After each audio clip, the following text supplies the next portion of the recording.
And this brings me to another individual named Griff Ruby, who recently started an article and a series of articles trying to respond to what we've put out on this issue. As I mentioned already, we challenged this Tom Gillespie to a debate. Not surprisingly, he cowardly refused. And same thing with this Griff Ruby. We also challenged him to a recorded telephone conversation, a mature discussion where he can make his points, why he thinks baptism of desire is a teaching of the church, and why we don't. We'll make our points. He can ask us questions. We'll ask him questions. But no, they're not willing to do that because their lives would be put on the spot, and we'd ask them questions which would reveal that they're utter unbelievers. That's just a fact, and deep down in their hearts, they know that's what would happen, and so they won't do it. And so that's just the way it goes. But what's interesting is that this individual started a series of articles attempting to respond to our book on the issue on this website run by this fellow Michael Caine, and I'll say a few words about him. But first I want to say a few words about this Griff Ruby. And I didn't know much at all about this individual. I had heard his name briefly, but I started to quickly look through some of his articles. And what I quickly came across in just a short time of research was quite revealing. Now, he's writing for this Michael Caine's website, which purports to be sedevacantist and traditionally Catholic. Well, the website links to non-sedevacantist groups, okay? The website also has a prayer for aborted infants, okay, prominently on the website. So he believes that infants who die without the sacrament of baptism can be saved. That is formally condemned by the Council of Florence in the Bull Cantate Domino and Section 5 of the Council of Trent on Original Sin. Anyone who says that is anathematized. So he's teaching blatant heresy right on his website. He's linking to non-sedevacantist groups, and he's presenting to people this guy Griff Ruby, supposed convert to traditional Catholicism, who's writing articles, okay, about what the church teaches on outside the church there's no salvation. Here are some of the other things Griff Ruby has said to illustrate what kind of heretic you're dealing with. In installment 57, one of his articles, he says this about Martin Luther. Quote, "For example, prove to me that Martin Luther was a formal heretic, and as such the rightful recipient of the excommunication he received from Pope Leo X. Perhaps he was only a material heretic. Who but himself and God can know? No one can ascertain his interior state, whether he himself knew himself to be a heretic or not. Perhaps he sincerely believed in his errors. Unlikely as that sounds, we'll never know." End quote. Think about this. This individual is saying that Martin Luther could have been sincere and wasn't necessarily or even certainly a formal heretic. This is a man. Not only was formally excommunicated by the church, he called the papacy a foundation of the devil, said Jesus Christ was a sinner. He was as obstinate as possibly any heretic in all of church history. Of course he was a heretic. He was without any doubt a heretic, proven to be so by his actions, by his obstinate repudiation of the authority of the church and the teachings of the church. To state that he could have been sincere as he was attacking the church with obstinacy and ferocity is evil. That is absolutely evil. And it just shows how foreign these individuals are to the real faith of the church and the saints of the church. For example, St. Polycarp, famous apostolic father, said to a heretic, Marcion, when they were introduced, Marcion asked him, "Do you know me?" And St. Polycarp responded, "I know you. I know you as the firstborn of Satan." End quote. Now, how could Polycarp have judged? Shouldn't he have said, "Well, you could be sincere, Marcion, in your errors"? No, Polycarp knew that Marcion was a sane individual who obstinately rejected the teaching of the church, obstinately spread his heresies. There was no excuse for him.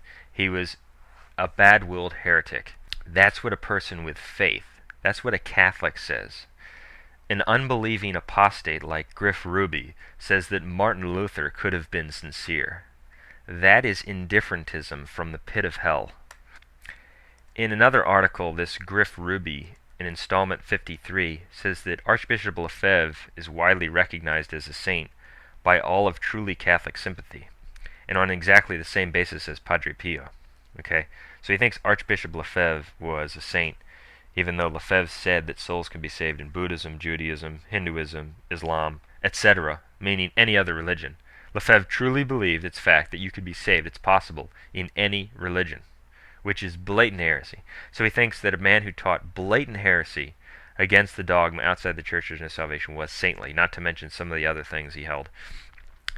In installment 20, Griff Ruby reveals that he is, in fact, an outrageous heretic on the dogma outside the church there's no salvation, and that's why he's attacking our material, because he's an unbeliever whom the devil uses to attack the true position.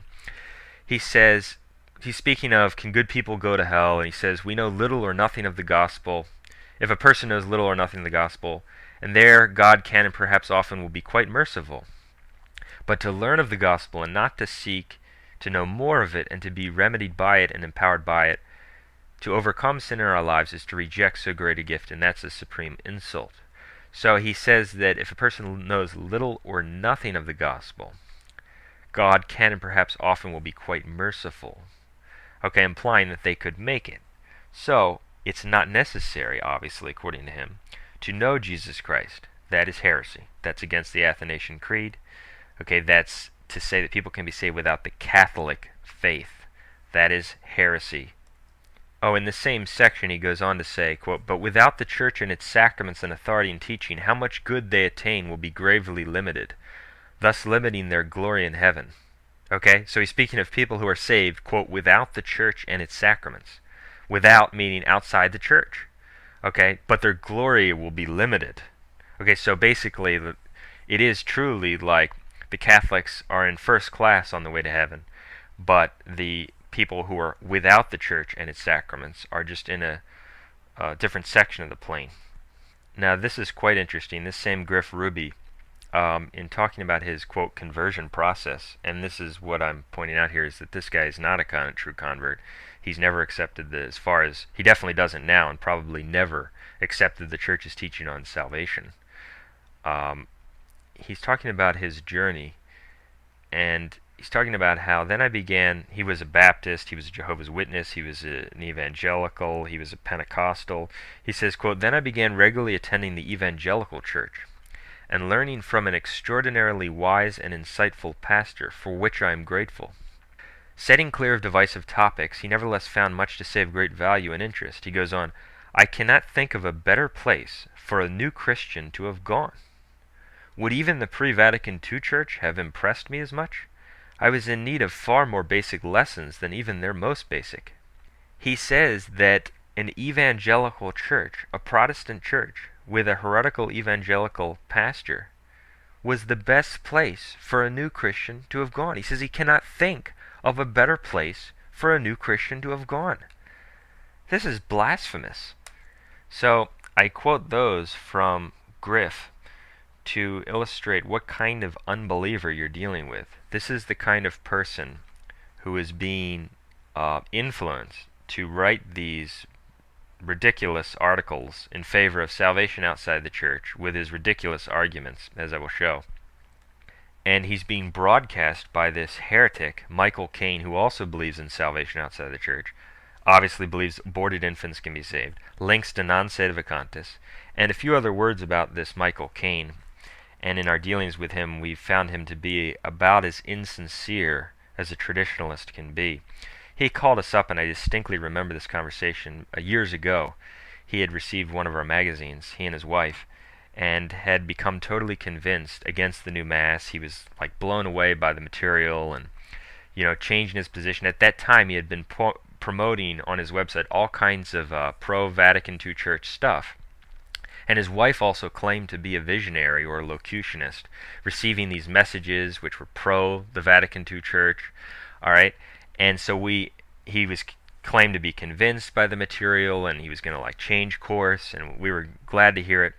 Well, now he'll try to deny that our material had any influence in that at all because he's a liar, okay, and because he doesn't like what we're saying on salvation and against some of these other groups. He'll try to say, oh, no, our material wasn't involved. No, it was obvious. He called us right after he got our magazine. That's what totally convinced him and changed his position. But Even though he changed his position, we informed him that some of the, quote, messages his wife was receiving, she thought she was like a mystic of some type, were false, because they were promoting things which were not consistent with the faith. And we told him, you cannot have those promoted. They continued to allow them to be propagated well after they shouldn't. You could see the resistance with this Michael. He refused to believe that his wife could have been deceived, because in his pride, he didn't want to accept that he was actually a guy who's being deceived. And you could see that he really rebelled at that thought. And he also was such a liberal because he refused to basically take a stand against these different individuals who were not standing up for the faith. And so these are the type of people who should not be in the avenue and the endeavor of promoting the truth or standing up for the truth or writing on these matters. They don't have what it takes. They don't have the sincerity of intention. Okay, they have too much human respect. And they don't accept the fullness of the truth. And so, because in their pride they think they can speak on Catholic matters or promote things on it, he winds up promoting guys like Griff, this utter unbeliever, utter heretic, total false convert who says Martin Luther may have been sincere. And so what winds up happening is that they wind up rewriting the dogmatic teachings of the Church and conforming it to their modernist heresies. For example, this Griff says in his article that this is how we are to understand the dogma outside the Church, there is no salvation. I'm going to quote this, quote, "So to sum up, there are 6 realities that must be borne in mind when reading the following quotes, so as to read them in the sense always and forever intended by the Church, and with the mind of the Church, understanding them exactly as they are written, and not with the alien interpretation foisted upon them by the likes of Peter Diamond and Father Feeney. Number 1, so he's giving the 6 rules, quote, "Those passages referring to damnation of those outside the Church always carry a sense of, quote, do not, and never have not." Okay, did any of the dogmatic definitions state that? No. Okay, let's go to his next rule. Number 2, those passages that make sweeping generalizations would naturally have to admit certain limited exceptions, as can be defended by other doctrines as applicable. Okay, do any of the dogmatic definitions on outside the Church there is no salvation admit of exceptions or mention exceptions? No, they don't. So, he again has inserted something into the dogma that's not there. He has rewritten the dogmatic definition. Let's move to number 3 of his rules. Quote, "Those passages referring to saved souls can only be speaking of those who are either in purgatory or heaven, nowhere else." Okay, well that's irrelevant. Let's move to number 4. "Those passages referring to the Church as the only means of salvation mean that no other church can save, but do not limit the Church's methods for applying God's grace to souls." This is very interesting, this statement that he makes. First of all, the 7 dogmatic definitions on outside the Church where there is no salvation do not mention a means of salvation. Okay? They mention that all who die without the Catholic faith and outside the Catholic Church, and specifically all Jews, heretics, schismatics, pagans, etc., are not saved. Okay, but notice how he rewrites the Church's definitions to mean that people can be saved outside the Church, that God can apply His grace however He wants to. And he's saying that this is how we have to understand them. What arrogance, okay, for this false convert who thinks that Martin Luther could have been sincere, who thinks that the best place for a new convert to go is a Protestant church. For him to give us the rules for how we're to read the dogmatic teachings of the Church, what absolute arrogance. It stinks to heaven. And that's why people like this, they're abominable in God's sight. Okay? The Church's definitions don't mention anything of the sort. This is an outrage. Number 5, he says, "Those passages referring to the necessity to abide or remain or continue in the Church have no bearing on questions of BOB and BOD and entrance requirements, since they speak only to those who are already in the Church militant." No, that's completely wrong, because the Bull Cantate Domino mentions that you must enter the Church. Everyone must enter the Church. It also has specific statements on various groups of individuals outside the Church. It also mentions that all who do not have the Catholic faith are not saved. regardless of whether they have remained in the Catholic faith or never have received the Catholic faith. That's why Pope Gregory XVI in Morari Vos says that those who do not gather with the church are lost. Okay? And he sends a strong message, Pope Gregory does, to those who deny the church's necessity in that very context. And he quotes the Athanasian Creed that whoever wishes to be saved must hold the Catholic faith whole and inviolate. So this is just more nonsense, trying to rewrite the church's definitions to mean that it's only for those who fail to remain in the church. If you haven't entered the church, then it's just a big gray area and we have no idea. But it just confirms that in their heretical view, the dogma outside the church there is no salvation has no meaning. If he were to try to define it, if we were to ask this heretic, how do you define outside the church there is no salvation? He would have to give all these little explanations, none of which are taught by the church, none of which are found in the teachings of the councils. Okay, so it's a rewritten dogma which ends up meaning nothing. It's pure heresy. And number 6, he says, those passages which speak of water baptism as being the only means of entering the church are speaking of how to enter the church militant, the only one of 3 levels of the church which one can voluntarily join. I don't know what his point is here. Obviously, those passages which speak of water baptism as being the only means of entering the church are speaking of how to enter the church militant. That's quite obvious. There's no other way to enter the church militant, as even the baptism of desire advocates, in their discourses on this issue, they're forced to admit that unbaptized individuals are not part of the faithful, they're not subject to the Roman pontiff, they're not in the body of the church. Okay, basically all of them admit that. And you can prove by those admissions from even the baptism of desire advocates that if we follow what they teach on those matters, you can prove that baptism of desire is not consistent with the teaching of the Catholic Church by even using the pro-baptism of desire theologians like Ludwig Ott as just one example. He admits that he believes in baptism of desire, but he also admits that the unbaptized catechumens are not part of the faithful, are not subject to the jurisdiction of the church or the Roman pontiff, okay, and that they're not inside the bosom and unity or the body of the church. Okay, according to the dogmatic teaching of the church, they cannot be inside the church. And even St. Robert Bellarmine, okay, said the same thing. He said that the catechumens are not among the faithful. So that's just a small example of, and after giving his 6 made-up rules, he says, quote, so taking into account the above listed 6 realities, one at last can read the following doctrinal and dogmatic magisterial statements in their true sense, that which the Church has always intended by them from the very beginning. What arrogance! What absolute arrogance!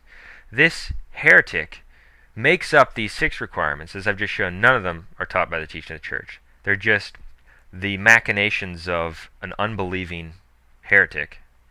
And he says that people, Catholics, are supposed to apply those to the holy dogmatic definitions of the Church. This is an abomination.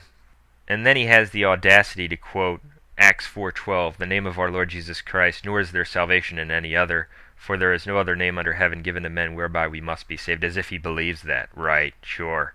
No, he, as we already proved, he believes that people who are without the church can be saved. He believed Lefebvre was saintly, who said that Jews and Buddhists can be saved. He doesn't even believe Martin Luther was necessarily a heretic. And then he quotes a whole list of pronouncements which he copied from the book I wrote on salvation. In some of his other installments, it's just rehashed arguments from fallible theologians, all of which are addressed in detail in our book. But there's one in particular that demonstrates the outrageous bad will of these individuals. He tries to address a quote that I use in my book from St. John Chrysostom. And the quote says, and I'll just quote a part of it, quote, for the catechumen is a stranger to the faithful, one has Christ for his king, the other sin and the devil, etc. Since we have nothing in common, in what shall we hold communion? For it should come to pass that through the sudden arrival of death we depart hence uninitiated, meaning unbaptized. Though we have 10,000 virtues, our portion will be none other than hell. End quote. So that's a quote from St. John Chrysostom, illustrating that he did not believe catechumens were part of the faithful, which is the unanimous teaching of the Fathers. He did not believe that, and also proven by the early liturgies of the Church, He did not believe that catechumens could be saved without baptism. But this Griff tries to say that the full context actually gives a different story. And he quotes the full context, and it's so absurd that he actually thinks that the full context changes the meaning of this, that I don't even know what to say. I mean, these people are so dishonest and bad-willed, and we'll post it on our website or I'll quote it here, that anyone who reads this and actually thinks that the words that he gives change the meaning of St. John Chrysostom's statement to somehow favor baptism of desire is just deluded or a liar. And I'll quote the entire passage here, which he quotes, which he thinks favors baptism of desire. Quote, "Let us then, who have been deemed worthy of such mysteries," and he's talking about, obviously, baptism, "show forth a life worthy of the gift, that is, a most excellent conversation. And do ye who have not yet been deemed worthy, do all things that you may be so, that we may be one body, that we may be brethren. For as long as we are divided in this respect, though a man be father or son or brother or anything else, he is no true kinsman, as being cut off from that relationship which is from above." Now let me just interject a comment. Griff bolds that portion and thinks that that favors his position. All St. John is saying there, he's emphasizing, he's speaking to the catechumens, he's saying that do all things that you may follow through with this, that you may enter the church, so we are no longer divided. So he's confirming that they are in fact divided. And I'll continue with the quote. "What advantages is it to be bound by the ties of earthly family if we are not joined by those of the spiritual? What profits nearness of kin on earth if we are to be strangers in heaven? For the catechumen is a stranger to the faithful. He has not the same head, he has not the same father, he has not the same city, nor food, nor raiment, nor table, nor house, but all are different, all are on earth, to the former, to the latter, all are in heaven." And St. John there is speaking of the things in heaven which the catechumen does not have. Okay, and I'll continue. "One has Christ for his king, the other sin and the devil. The food of one is Christ, of the other that meat which decays and perishes. One has worms' work for his raiment, the other the Lord of angels. Heaven is the city of one, earth of the other. Since then we have nothing in common, in what, tell me, shall we hold communion? Did we remove the same pangs? Did we come forth from the same womb? This has nothing to do with that most perfect relationship. Let us then give diligence that we may become citizens of the city which is above. How long do we tarry over the border when we ought to reclaim our ancient country? We risk no common danger. For if it should come to pass, which God forbid, that through the sudden arrival of death we depart hence uninitiated, though we have 10,000 virtues, our portion will be none other than hell, and the venomous worm, and fire unquenchable, and bonds indissoluble. But God grant that none of those who hear these words experience that punishment." End quote. That's the entire passage he quotes. He thinks that favors baptism of desire. Is he insane or just a liar? It's obviously the latter. And if that doesn't illustrate how dishonest and bad-willed these individuals are, that they can actually think that that passage favors baptism of desire, I don't know what does. That's the level of spiritual blindness we're dealing with. This is a supposed traditional Catholic, and he's not. He's a false convert. He doesn't believe in the teachings of the church. But he's being promoted by sedevacantists. Okay, and he's actually writing this. He's so blind that he actually thinks that entire context favors his view. It's outrageous. And it's so outrageous, ironically, that the portion which I quote from St. John Chrysostom, which he thinks is truncated, basically cut down to deliver a false impression, well, ironically, you can look in the book Baptism of Desire by Father John Mark Rouleau, okay, a Society of St. Pius X priest who believes in salvation outside the church, baptism of desire. He quotes the same passage in the exact same way that I quote it. And he obviously believes that it is an example of an opinion on the other side. So even he can see that this guy Griff's argument is absurd. And he doesn't address the other quotes from St. John Chrysostom, which I give in my book on the necessity of water baptism, nor the quote from other fathers of the church and the liturgical tradition showing that the early church did not believe that catechumens were part of the faithful. They did not believe that catechumens could be saved without baptism. Ecclesiastical burial was not given to catechumens who died without baptism, okay, as the Second Council of Braga makes clear. So they're so dishonest, like Father Linné, the author of the horrible book Is Fenianism Catholic, says that the fathers of the church were unanimous in favor of baptism of desire. That is outrageously false, a total lie. It's exactly the opposite. The fathers of the church were basically unanimous that catechumens are not part of the faithful. The only dissenting voice was St. Augustine, who believed in baptism of desire. He's the only one, and he actually was on both sides of the issue. And actually, in my book, I quote him, and he gives a quote which is very relevant, actually, to refuting the nonsense of this Griff Ruby. Because Griff tries to assert that St. John Chrysostom is just talking about certain number of catechumens. He's not talking about catechumens in general. He's just talking about catechumens who are obstinate, okay, or who are delinquent in fulfilling the process of moving toward conversion. Well, St. John Chrysostom doesn't say anything of the sort. Okay, that's just all Griff Ruby, just like his own invented 6 rules for understanding dogmatic pronouncements. But to blow Griff's argument out of the water, we can just quote St. Augustine as we do in our book. This is from William Jurgen's Faith of the Early Fathers, Volume 3, paragraph 1496. St. Augustine says, "When we shall have come into God's sight, we shall behold the equity of God's justice. Then no one will say, 'Why was this man led by God's direction to be baptized, while that man, though he lived properly as a catechumen, was killed in a sudden disaster and was not baptized? Look for rewards, and you will find nothing except punishments.'" End quote. So St. Augustine reiterating in this passage the faith of the early church, that the catechumens who die without baptism are considered lost, and we're not to question why it happened. Okay, God is in control. There aren't any runaway trucks he cannot see, or there aren't any accidents which he cannot prevent. Okay, if God allows the catechumen to depart without baptism, it's obviously because there was a reason for it. But that's too much to believe, I guess, for these people who believe that Buddhists and Jews and Hindus can be saved. And so there are other things that could be mentioned about these individuals, but basically you're dealing with, unfortunately, a pack of heretics who do not believe in what Jesus Christ has revealed to the church on the necessity of the Catholic faith for salvation, and also baptism. They cannot respond to any of the infallible arguments that we present, and that's why none of them will debate. This Tom Drusky, too cowardly to debate. Griff Ruby, too cowardly to debate. All these other ones, because they would be asked to define what they believe, and it would be shown that they do not believe what the church teaches. All of their fallible arguments and distortions would be explained, and they could not respond to the infallible and irrefutable facts which disprove their false positions. But it really is a commentary on spiritual blindness and external deceptions, because these people think that they're dedicated traditional Catholics and they're in darkness. It's just like this Tom Drusky, who admitted that he saw that what John Paul II was doing was wrong when he was defending the Vatican II Church, and he defended what John Paul II was doing, even though he knew that what John Paul II was doing was wrong. And he later admitted this. This is the kind of guy who's actually putting himself out there to form the minds of traditional Catholics. It's just outrageous.